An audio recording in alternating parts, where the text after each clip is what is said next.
Baik, kepada Pak Kang Ginanjar, ya, disilahkan waktu dan seluas-luasnya, walaupun tadi panitia ngasih ke saya itu 30 menit, tapi saya nggak mau, takut kewalat sama Gus Aun juga, tadi nggak berani saya. Maka Gus. Baik, yang kita hormati, kita muliakan orang tua kita, guru kita, panutan kita, sesepuh pesantren Darussalam di Raja Polah. Raja Polah ini ternyata katanya dari bahasa Arab, Roja Falah gitu. Karena di sini harapan kebahagiaan itu selalu ada, ya kan? Nah, jadi apa namanya? Harapan kebahagiaan. Jadi siapa yang belajar hadiri majelis ini, insya Allah nanti selalu bahagia. Nah, yaitu Pak Kiai Nawawi, juga Pak Kiai Haji Dr. Ahmad Deni, Ketua PCNU Kota Tasikmalaya sekaligus Kepala Depag Tasikmalaya Pak Kiai Dudu, juga Ketua RMI Jawa Barat Pak Kiai Abdurrahman, Pak Habib Gus Aun. Beliau ini memang kiai sekaligus panglima perang. Nah, saya telusuri ternyata memang leluhurnya ini itu raja-raja Mataram, Pak. Jadi wajar kalau beliau ini memang kiai tetapi juga panglima perang. Lalu Pak Kiai Yayan Bunyamin, kalau beliau dua ini memang narasumber asli, narasumber. Kalau saya narasembur, jadi disembur saja gitu ya. Para kiai, para ibu nyai, peserta halaqah fikih peradaban yang berbahagia, assalamualaikum warahmatullahi wabarakatuh. Alhamdulillahirabbil alamin, wassalatu wassalamu ala asyrafil anbiya'i wal mursalin sayyidina wa habibina wa syafi'ina wa dzukhrina wa maulana Muhammadin wa ala alihi wa ashabihi wa tabi'ihim wa tabi'i tabi'ihim bi ihsanin ila yaumiddin. Subhanaka la ilma lana illa ma 'allamtana innaka antal alimul hakim. Jadi ini bicara tentang fikih peradaban dan Islam Nusantara, saya harus memakai nalar modernisme seperti Pak Yayan, Pak Kiai Yayan gitu ya. Jadi modern itu tandanya waktu singkat hasil maksimal. Dukun itu Pak Kiai itu. Karena tadi Gus Aun panjang lebar membicarakan tentang fikih peradaban, Pak Kiai juga sudah demikian. Saya hanya pelengkap saja, sudah pelengkap penderita lagi. Jadi tentang fikih peradaban ini di beberapa tempat masih banyak para jamaah dari kalangan NU sendiri yang memang belum paham, Pak Kiai Yayan. Fikih peradaban itu apa? Tadi sudah dijelaskan oleh Pak Kiai Yayan dan Kiai Aun panjang lebar.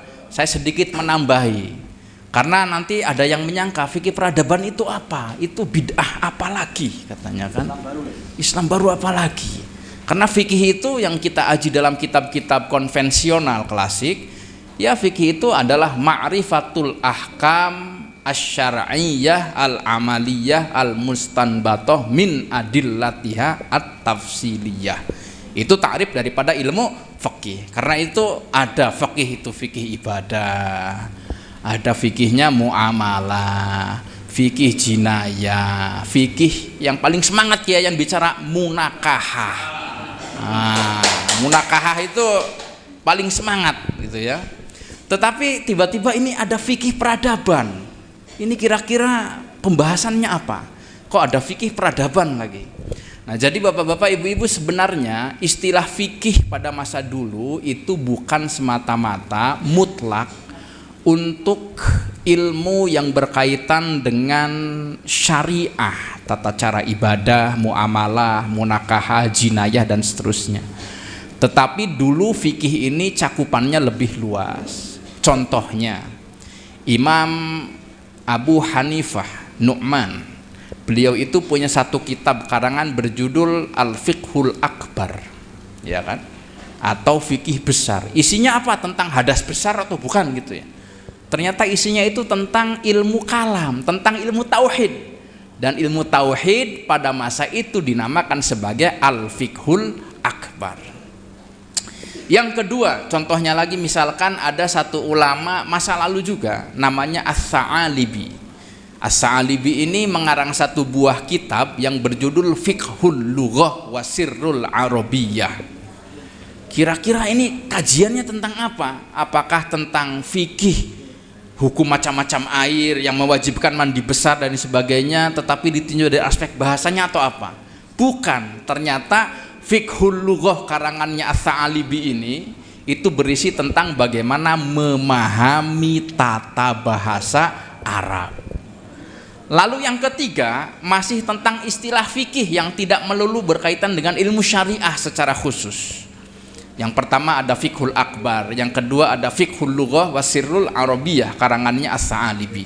Yang ketiga ada ulama kontemporer, ulama besar yang berasal dari Damaskus. Namanya adalah Syekh Muhammad Said Ramadan Al-Buti.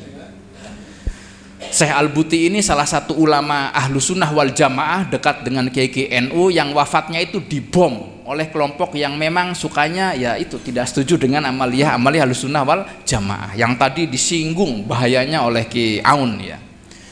Syekh Al-Buti ini mengarang satu buah kitab karena beliau kitab karangannya banyak ya. Di antaranya ada syarah kitab Hikam atau Ilah As-Sakandari, ada 4 jilid. Jadi kalau bapak-bapak ibu-ibu ngaji kitab Hikam itu kan Masya Allah membawa kita ini kayaknya bertamasya kepada alam kesolehan gitu ya. Syarahnya banyak ya. Nah ulama kontemporer yang mengarang syarah Hikam diantaranya adalah Syekh Muhammad Said Ramadan Al-Buti. Tetapi Syekh Al-Buti ini punya satu kitab karangan yang judulnya fikih, tapi bukan berkaitan dengan ibadah, muamalah, bukan, tetapi Fiqhus Sirah An-Nabawiyah.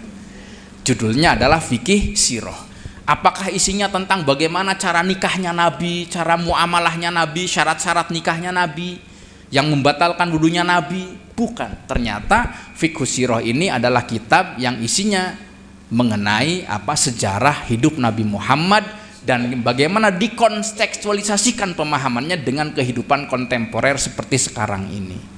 Nah, kalau Syekh Ramadan Al-Buti isi kitab Fiqhus Sirah ini sedikit banyak tadi sama dengan yang diungkapkan oleh Kiai Yayan gitu kan. Bagaimana Kanjeng Nabi ini punya visi modernisme yang sangat luar biasa. Lalu pertanyaannya, fikih peradaban itu apa? Nah, jadi fikih di sini adalah dalam pemahaman bagaimana kita memahami, bagaimana kita tahu ilmunya untuk merespon, menanggapi, menyikapi, sekaligus memetakan tentang tata kelola dunia baru ini yang demikian cepat berubahnya. Ya kan? Ditinjau dari sudut apa? Dari sudut agama. Jadi kita memandang modernisme ini tidak lost doll, tetapi punya pakem apa? Agama yang kemudian menjadi acuannya. Dan bukan juga agama yang selalu melulu kita pegang erat-erat, tetapi kemudian kita abai terhadap modernisme. Makanya disinilah sebenarnya sesuai dengan jargonnya Nahdlatul Ulama, bagaimana fikih peradaban ini al-muhafadzah alal qadimis sholeh wal akhdhu bil jadidil aslah. Jadi bagaimana kita tetap berpegang teguh terhadap tradisi kita, kitab-kitab yang kita pelajari, ilmu pengetahuan kita, pesantren kita, kiai kita itu tetap jadi identitas kita, tetapi terhadap modernisme, isu-isu dunia kontemporer itu kita bukan hanya tidak ketinggalan, tetapi kita menjadi pemain, penentu dan juga pemberi kebijakan di sana. Dan itu sudah dilakukan oleh siapa? Oleh pengurus besar Nahdlatul Ulama ketika memasuki abad keduanya ini. Karena itu kan selamat datang di abad kedua Nahdlatul Ulama. Contohnya apa? Contohnya misalkan dalam isu-isu perdamaian dunia. Afghanistan misalkan. Afghanistan itu saat ini di sana, di Afghanistan, didirikan oleh ulama-ulama besar Afghanistan itu apa? Nahdlatul Ulama Afghanistan, bukan PCINU Afghanistan, bukan Pak Dr. Zaki. Kalau PCINU Mesir itu isinya ya saya Gus Aun itu kan, orang-orang Indonesia yang belajar di Mesir gitu kan. Kalau Nahdlatul Ulama Afghanistan tuh enggak, memang ulama-ulama Afghanistan mendirikan Nahdlatul Ulama. Setelah apa? Setelah kenal, tahu, mengerti visi misi dan seluk-beluk Nahdlatul Ulama. Ceritanya gimana? Ceritanya itu kurang lebih pada tahun 2010-an Pak Yayan. Saat itu PBB dan Kementerian Luar Negeri Korea Selatan, K-pop, tempatnya K-pop itu ya, Sung Jong Un itu loh, Blackpink, terus siapa lagi itu? BTS. Ini Pak Zaki kayaknya apal boyband ini. Enggak ya? Blackpink aja saya. Oh, yang Blackpink. Aduh.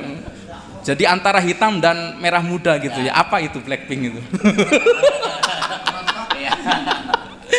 Nah, Korea itu ceritanya 2010 itu ada warga negara mereka yang disandra oleh Taliban. Bingung orang siapa namanya Korea ini minta bantuan PBB, enggak tembus karena PBB itu ya sudah di blacklist sama Afghanistan sama Taliban. Lalu PBB merekomendasikan datang ke Nahdlatul Ulama. Orang Korea tuh bingung ngapain datang ke orang-orang sarungan katanya. Sarungan tapi nggak tahu celanaan apa enggak itu dalamnya itu. Terus pakai celana? Gak usah ditanya, dipegang aja. Nah, suruh datang ke Nahdlatul Ulama katanya. Kenapa? Ya wis datang aja. Saat itu kemudian yang didatangi diantaranya tokoh NU itu ada wakil ketua BIN, Badan Intelijen Nasional, itu Pak Kiai Dr. As'ad Said Ali. Pak As'ad Said Ali kemudian ya sudah kita yang beresin katanya. Datang kemudian ke Afghanistan. Taliban di Afghanistan ini bapak-bapak ibu-ibu ternyata mereka ini terhubung secara ideologi, mereka tuh Ahlus Sunnah wal Jamaah, tetapi tidak terkoneksi dengan wacana modern ini. Jadi aswaja yang memang aswaja fundamental, aswaja kuno, klasik gitu ya. Dengan satu madrasah besar namanya Ad-Deobandiyah, Madrasah Deobandi. Madrasah Deobandi itu ya salah satu lembaga pendidikan klasik dan agama Islam terkenal banget di Afghanistan. Sana banyak ulama besar dari Afghanistan, dari Pakistan itu lahirnya dari madrasah namanya Deobandiyah. Salah satu rujukan ulama Deobandi itu ada namanya Syekh Muhammad Taqi Al-Utsmani. Syekh Muhammad Taqi Utsmani ini muhaddis ya, ulama ahli hadis, jalur periwayatannya banyak. Dan Syekh Muhammad Taqi Utsmani ini salah satu jalur periwayatannya adalah seorang ulama besar Nusantara yang menjadi muhaddis, musnid, mukri, faqih syafi'i terbesar pada awal abad 20 di Mekah. Namanya Muhammad Mahfudz bin Abdullah bin Abdul Manan At-Tarmasi Al-Jawi Sumal Maki, yang dikenal dengan nama Syekh Mahfud Termas. Wafatnya 1920. Syekh Mahfud ini ya meskipun orang yang jauh banget dari Pacitan sana, bapak-bapak ibu-ibu kalau pergi ke Pacitan itu Masya Allah harus menyiapkan keresek sebabah lembar pak, mabok jalanan kali itu. Jalan Tasik masih mending, mulus, enak, pemandangannya indah Kayak gadisnya ya. Tapi saya belum kenal gadis Tasik. Kenalan tentunya. Pacitan itu kalau dulu Pak Kiai Denny di Gontor Ponorogo lebih ke dalam lagi Pacitan itu. Pernah ya? Masya Allah, kan kebayang itu jalannya meliuk-liuk gitu kan, melikaliku seperti kisah cintanya saya gitu kan. Itu jelas gitu tuh. Tetapi dari tempat yang sejauh itu ternyata lahir seorang anak laki-laki yang di kemudian hari menjadikan nama Indonesia itu harum di mata dunia keilmuan internasional dengan lahirnya siapa? Syekh Mahfud Termas. Syekh Mahfud Termas ini disebut sebagai satu ulama fikih syafi'i terbesar dunia Islam pada zamannya. Kenapa? Karena Syekh Mahfud ini adalah ulama yang mengarang karya fikih syafi'i terbesar di zamannya, tidak ada ulama lain. Judulnya Al-Manhal Al-Amim Hasyiyah ala Al-Manhaj Al-Qawim. Manhaj Al-Qawim ini karangannya Syekh Ibnu Hajar Haitami, ala Masailit Ta'lim karangannya Bafadol Al-Hadromi, yang dikenal sebagai Hasyiyah Tarmasi, 7 jilid Kang Yayan. Itu kitab hasyiyah fikih syafi'i terbesar yang ditulis di awal abad 20. Yang nulis siapa? Bukan orang Mesir, bukan orang Mekah, bukan orang Suriah, orang mana? Orang Pacitan, yaitu Syekh Mahfud Termas. 7 jilid itu kalau buat mas kawin ya gak malu-maluin lah gitu kan. Pede gitu kan, ada harganya. Dengan mas kawin kitab 7 jilid, nah diserahkan gitu. Nggak bisa macam nggak apa-apa, yang penting 7 jilid. Catat ya santri ya. Yang kedua, Syekh Mahfud Termas ini juga adalah ulama ahli hadis yang salah satu karya hadis beliau itu menjadi rujukan dunia Islam, berjudul Mauhibah Dzil Fadl,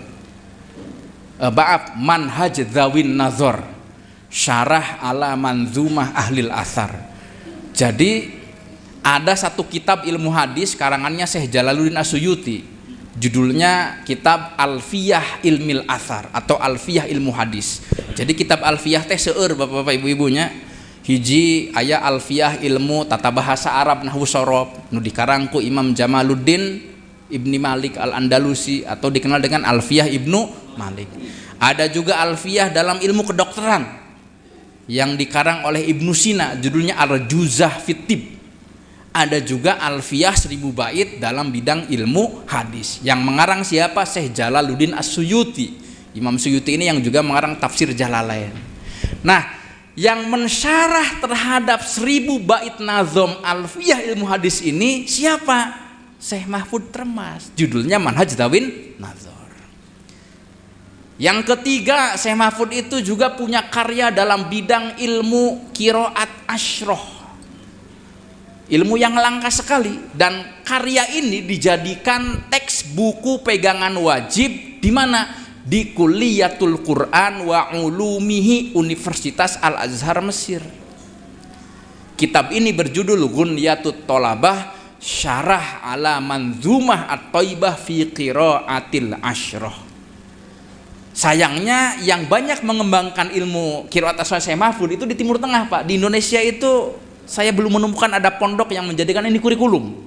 Karena Mandumah Thaibah itu kurikulum terkenal di banyak institusi ilmu qiraat yang ada di Timur Tengah. Di Al-Azhar juga itu jadi kurikulum, dan kitab Syekh Mahfud Ghunyatut Thalabah ini dijadikan pegangan wajib untuk memahami Ghunyatut Thalabah. Belum lagi dalam usul fikih, Syekh Mahfud itu punya Hasyiah Nailil Ma'mul ala Ghayatil Wusul alamatan lubil usul, ya. Belum lagi dalam ilmu tafsir, beliau punya karya yang berjudul Fathul Khabir Syarah ala Manzumah Ilmi Tafsir. Banyak banget.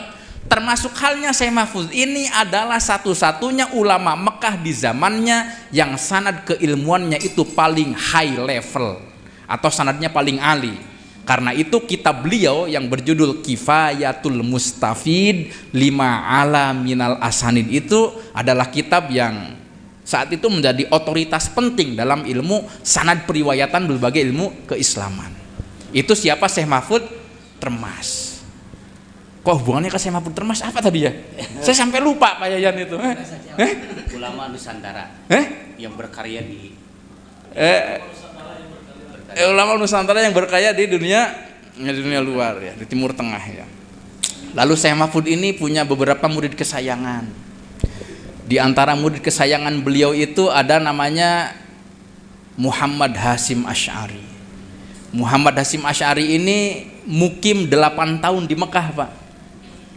Mukim 8 tahun di Mekah, tapi tiba-tiba pada tahun 1900-an beliau disuruh pulang. Andai kata Muhammad Hasyim Asy'ari ini mukim di Mekah, wafat di Mekah, mungkin sosok besaran Hasyim Asy'ari ini akan melampaui gurunya Syekh Mahfud Termas ini. Tetapi beliau pulang. Ternyata ada sir dan rahasianya. Kenapa? Karena ketika Mbah Hasyim pulang ini, beliau melahirkan 2 buah karya terpenting bagi peradaban umat manusia. Apa? Yang pertama, Jam'iyah Nahdlatul Ulama sebagai Jam'iyah Ahlus Sunnah wal Jamaah terbesar di dunia saat ini. Dan yang kedua, Mbah Hasyim melahirkan apa? Negara Kesatuan Republik Indonesia. Nah, karena itu siapa yang kemudian ingin jadi muridnya Mbah Hasyim, ya harus bagaimana menjaga NU dan menjaga NKRI. Itu satu kesatuan yang tidak boleh dilepaskan. Bilangnya saya santrinya Mbah Hasyim, NKRI dibilang togut. Enggak kaca itu. Bilangnya saya santrinya Mbah Hasyim, kok tiba-tiba Pancasila dibilang produk kafir katanya. Ya enggak kaca. Karena Mbah Hasyim ikut merumuskan Pancasila. Di antara murid lain daripada Syekh Mahfud Termas kesayangannya itu selain Hasyim Asy'ari ada orang dari Tasik, Pak. Ada dari Tasik. Namanya adalah Kiai Syawbandi dari Cilengah. Yang kemudian punya murid diantaranya Kiai Ruhiyat. Dan Kiai Ruhiyat, Kiai Syawbandi ini adalah ulama-ulama yang membawa mendirikan Nahdlatul Ulama di Tasik Malaya ini. Kiai Syawbandi, lalu Kiai Sujai Kudang. Kiai Sujai Kudang kemudian menurun kepada kakeknya Kiai Asep Deni tadi itu, ya kan, yang di pesantren Bunut ya Pak Kiai ya, Jamanis ya, jadi Buyut ya, oh Uyut ya, Cicit ya, berarti beliau itu tadi disebutkan ya nyambungnya ke apa namanya Kudang, juga nyambungnya ke Gentur ya, dan juga banyak kiai yang lainnya. Itu tentang apa namanya fikih, baru fikih ini. Lalu yang kedua di sini Bapak-bapak Ibu-ibu, fikih peradaban itu ya seperti tadi itu. Karena ada banyak permasalahan-permasalahan baru muncul ini yang memang harus dijawab oleh para kiai ini solusinya. Jangankan yang terkait dengan tata kelola peradaban dunia yang demikian kompleks ya, yang berkaitan dengan agama saja, yang realita kontemporer saat ini. Perlu dicarikan sebagai contohnya apa? Contohnya misalkan saat ini Elon Musk yang punya Twitter X gitu kan, itu kan punya proyek bagaimana menginvasi planet Mars. Manusia itu bisa tinggal di Mars 20 tahun, 30 tahun lagi itu ada umat manusia yang tinggal di Mars. Kalau nanti besok ini ada rombongan santri dari Darussalam di sini yang kemudian cerdas pinter lalu menjadi ahli di NASA, ahli antariksa dunia, dan ikut timnya Elon Musk untuk ke Mars ini, ya kan jadi doa kayak ya. Lalu gimana sholatnya? Sholat itu kan terkait dengan 5 waktu, dan 5 waktu ini kan hukum waktunya itu dengan matahari, hukum bumi, hukum planet bumi. Jadi sholat subuh itu tulu'ul fajar sodik sampai tulu'u as-syams. Waktu zuhur itu mulai waktu zawal as-syams ya kan. Waktu asar itu ketika bayang-bayang melebihi daripada bendanya. Waktu maghrib itu ketika ghurub asy-syams. Waktu isya itu ketika ghiyab asy-syafaq al-ahmar. Itu di bumi. Kalau di Mars gimana waktu sholatnya Pak Yayan? Kita mau sholat subuh ini. Duh, gimana ini?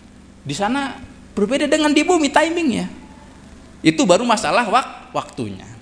Yang kedua, masalah di antara syarat sahnya sholat itu adalah istiqbalul kiblah. Zaman dulu ulama misalkan itu berdebatnya tentang masalah istiqbal kiblah itu, hal istiqbal itu ainul kiblah atau jihatul kiblah. Makanya di Nusantara dulu ada polemik kiblat tuh. Ulama-ulama banyak tuh. Karena apa? Sumber masalahnya itu istiqbalul kiblah itu apakah jihahnya, arahnya atau ain kiblahnya. Di sini kemudian ada 2 pendapat. Kalau di Mars itu istiqbalnya apa ini? Istiqbalil ard, kiblatnya di mana? Nah, itu hal yang harus dipikirkan fikihnya Pak. Karena besok itu generasi cucu kita nggak mustahil ada yang kemudian pergi ke Mars. Tapi itu terlalu jauh kalau itu mungkin ya. Tapi ya pasti akan terjadi. Contoh yang paling konkret misalkan puasa sebagai salah satu rukun Islam. Di Indonesia itu paling enak-enaknya kita jadi muslim Pak.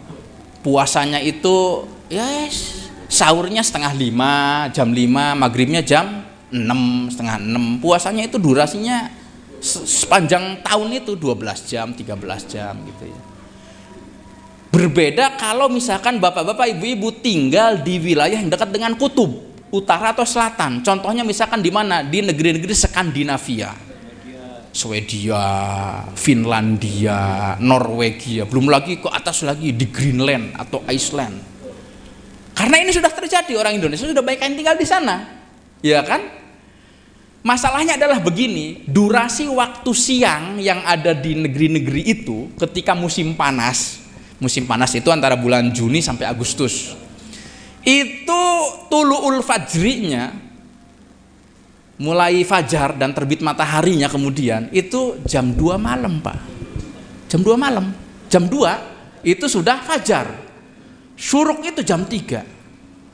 Ghurubus syamsnya, maghribnya itu jam 11. Kalau ke utara lagi jam 12. Artinya apa? Malam itu cuma 2 jam. Jadi Bapak Ibu kalau tinggal misalkan di Greenland atau di Iceland itu, atau di Alaska misalkan nanti itu ya, itu baru juga sahur, subuh, enggak, puasanya lama Pak. Puasanya itu 20 jam. Buka maghrib, buka isya, terawih, sahur. Itu hukum puasanya bagaimana itu? Apakah durasi puasanya 20 jam, 22 jam sebagaimana hitungan tadi itu kan? Jadi waktu puasa itu kan dari syuruqus syams, dari mulai fajar, syuruqus syams, dari mulai fajar subuh gitu ya, sampai kemudian ghurubu asy-syams. Dari mulai subuh sampai kemudian terbenamnya matahari. Lah di negara Skandinavia itu fajarnya itu jam 2 subuhnya itu, lalu tiba-tiba maghribnya itu jam 11, jam 12. Itu paling dekat real itu. Hukum fikihnya bagaimana? Karena masyakoh itu kalau musim panas. Contoh lagi yang lain, yang lebih konkret ya.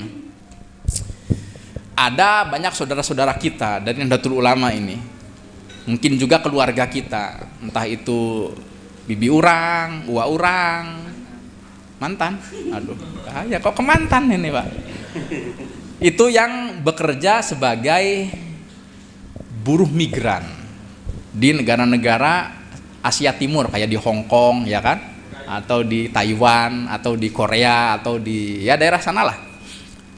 Nah mereka kan muslimah Pak, Syafi'i lagi fikihnya, lalu bekerja di tempat orang yang sehari-hari makanannya itu makanan yang oleh kita itu dianggap najis mughaladhah. Jadi makan celeng misalkan, makan anjing, kadang kalau yang doyan sehari 3 kali. Setiap kali misalkan disuruh masak itu, jamaah kita ini, warga kita, saudara-saudara kita ini, setiap hari itu, apakah setiap itu juga harus dibasuh seluruh badannya? Kadang kan pasti nyiprat-nyiprat tuh dengan 7 kali basuhan dan salah satu basuhannya dicampur dengan debu, atau apakah ada fikih rukhsah yang lain? Itu baru fikih tentang nawazilul asr. Nah itu yang harus dicarikan jawabannya. Karena tadi yang disebut oleh Pak Yayan, Pak Kiai Aun, ada banyak ulama-ulama kita dulu itu yang kemudian berupaya mereformulasi, mengijtihadi tentang hukum-hukum baru yang tidak diketemukan dalilnya, argumennya, hujahnya dalam sumber-sumber rujukan klasik dan konvensional. Karena itu contohnya tadi yang paling dekat guru-guru kita, Allah yarham Kisah Mahfuz, menginisiasi bagaimana bermadhab secara manhaji, bukan hanya secara qauli. Nah, misal aja yang paling sederhana aja, misalkan saat ini kalau kita mengikuti hukum fikih konvensional gitu ya, seorang perempuan dewasa ketika keluar rumah dan melakukan perjalanan jauh harus dibarengi oleh mahram. Itu wajib kan? Zaman sekarang itu gimana? Orang boga adik awewe gitu kan, sakolana di mana rada jauh kan, itu di Garut misalkan. Itu melakukan safar jauh keluar kota, tetapi sendirian naik motor, itu gimana nggak ditemenin mahram, ya kan? Belum lagi ada anak kita yang jauh kuliah di Jawa Timur misalkan, apakah nanti misalkan Pak Yai punya anak gadis, duh ini harus ditemenin mahram ini. Kalau nanti mau kuliah, setiap mau pulang mau pergi, itu harus kemudian diantar, dijemput. Di sananya nggak boleh ikhtilat dan lain sebagainya. Nah itu beberapa hal yang kemudian ijtihad barunya itu ada.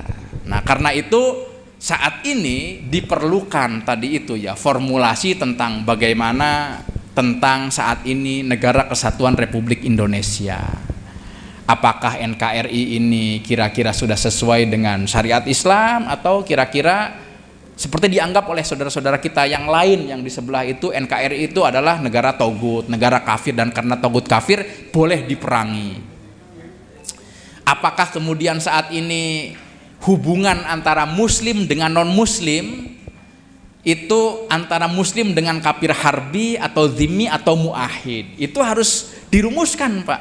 Karena seperti kata Kiai yang tadi, kalau kiai-kiai ini tidak bisa memberikan solusi terhadap masalah-masalah yang cepat sekali tadi itu, nggak mau berbenah, maka ya siap-siap saja ditinggalkan atau punah. Hal yang paling real, konkret diperlukan jawabannya saat ini, misalkan tentang hukum jual beli, kitabul buyu'. Dalam kitab fikih konvensional di Sulamut Taufiq ya kan, Fathul Qorib, Fathul Muin, Fathul Wahab, syaratnya jual beli itu kan ada pembeli, menjual, barang yang dijual beli akad di tempat. Saat ini kan orang mau beli sesuatu dari sini Pak, online, all shop gitu kan. Saya mau beli misalkan apa baju buat Yayang. Aduh, Yayang mau ulang tahun ini mau beli baju ah. Itu kira-kira baik goror atau gimana? Karena kita sebagai pembeli nggak ketemu penjualnya, barangnya nggak dilihat, transaksinya akadnya nggak ada, langsung transfer gitu kan, masukkan keranjang kuning transfer, barang dikirim nyampe. Itu kira-kira gimana hukum jual beli online di sini? Nah, contoh yang paling real juga saat ini tentang hasrat laki-laki. Hasrat laki-laki bab munakahat di sini. Saat ini kan banyak diproduksi di negara-negara luar itu boneka perempuan, ya kan? Boneka perempuan yang kemudian bisa menjadi ya seperti itu. Itu hukumnya gimana? Saya pernah nanya ke salah satu kiai, ini kalau kita nikah sama boneka perempuan gimana? Ya nggak bisa dong, dia bukan makhluk hidup, nggak kena taklif katanya kan? Nggak kena taklif, bahasanya kitab kuning sekali, nggak kena taklif katanya, karena bukan makhluk. Dia, tetapi sekarang misalkan, kalau misalkan makhluk boneka ini dimasukkan chip artificial intelligence (AI), dia bisa ngomong, bisa merespon apa yang kita mau, bisa bicara dengan kita. Itu kira-kira gimana? Bisa masak, ya setelahnya sih bisa nyetir gitu kan, bisa teman tidur. Itu hukumnya gimana? Jadi artificial intelligence ini satu hal yang juga mungkin bagi kalangan kita alam mufakkar fih gitu ya, unthinking table gitu ya, yang tidak terpikirkan gitu. Saya tuh pernah rasan-rasan dengan Gus Nadir Shah itu waktu habis ngisi acara di haulnya Sunan Kudus di Kudus ya, bulan Juli lalu, ngobrol tentang az-zaka al-istinai kata Gus Aun ini, atau kecerdasan buatan. Jadi gini katanya, seluruh ilmunya Imam Ghazali, baik dalam kitab Ayyuhal Walad, kitabnya Ihya Ulumuddin, kitabnya Bidayatul Hidayah, kitabnya Minhajul Abidin dalam tasawuf, belum dalam fikihnya, kitabnya Al-Wajiz, Al-Wasid, Al-Basid, belum dalam kitab ilmu kalamnya, ya kan? Belum dalam kitab tasawufnya, filsafatnya, belum dalam kitab yang lainnya. Itu sudah terekam semua ilmunya Imam Ghazali ini dalam apa? Artificial intelligence. Lah tinggal kira-kira nanti kalau ada Elon Musk ini membuatkan avatar robot yang kemudian dimasukkan pengetahuan Imam Ghazali ini kan, pakai serban, pakai jubah, wah udah lebih dari Habib itu anunya, ilmunya itu. Jadi Imam Ghazali hidup lagi. Lalu kira-kira gimana kalau kemudian kita ini makmum kepada avatar artificial intelligence yang hafalan Qurannya lebih sempurna dari kita? Ini sesuatu yang saya pikir di antara fikih peradaban ini ingin mengajak para kiai itu bagaimana kita sama-sama mencarikan solusinya terhadap tata kelola dunia baru ini yang masa depannya ini tidak lagi berkonflik seperti tadi diungkapkan Gus Aun, tetapi justru agama ini, fikih ini menjadi solusi kemanusiaan, bukan jadi kompor konflik, bukan yang justru mencaci maki orang lain, mengajak perang terus terhadap orang lain, tetapi ya menjadi sumber perdamaian. Karena nanti kalau ini tidak terjadi, maka satu buah buku yang tadi disinggung oleh Kiai Yayan yang dikarang oleh Francis Fukuyama, The End of History and the Last Man, itu ya jadi akhir daripada sejarah peradaban umat manusia dan manusia terakhir, itu bukan mustahil terjadi. Nah, intinya bagaimana? Wallahu a'lam bishawab, wallahul muwaffiq ila aqwamit thoriq. Kita lanjutkan di diskusi nanti. Assalamualaikum warahmatullahi taala wabarakatuh.